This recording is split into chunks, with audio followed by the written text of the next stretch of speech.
אלה וגם הולדבי כשהם נמצאים בצד ימין. הנה הכנסת הכדור לדפו! 1-0 טוטנהאם. הולדבי עם מסירה מצוינת, דפו שם את זה בפנים, וטוטנהאם בדקה 34 ביתרון 1-0 מול אנג'י מחצ'קלה.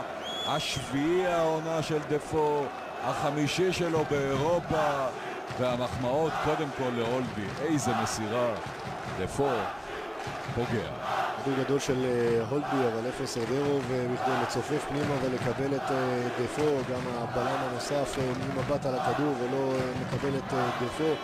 דפו עם סיומת לרשת הגבוהה, כמובן שקומזן לא יכול להדוף את הכדור הזה, אבל שוב ההתעקשות דרך המרכז במקרה הזה של טוטנהאם. הולדבי נייד, בא לקבל את הכדור מפעם ימין. איזה כדור נהדר, הוא נותן עכשיו לווקר, והנה השני. יופי של מהלך, וטוטנהאם עכשיו שמה את הכדור השני ברשת של אנג'י מחצ'קלה, ושוב זה הולדבי שמתחיל את המהלך הזה, שולח את הכדור ימינה לעברו של ווקר.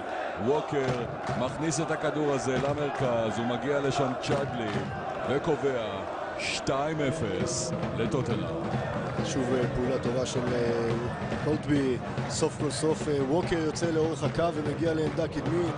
הסגירה במרכז ההגנה של אנג'י רעה מאוד, כדור טוב של ווקר, מוצא את צ'אדלי שעושה את התנועה מהצד הרחוק לעבר מרכז הרחבה, קו ההגנה מסתכל על הכדור ולא על השחקן, מגלגל לפינה הרחוקה נגד כיוון התנועה של קומזן, מקשה עליו את התגובה, שער בנגיעה אחת בכדור.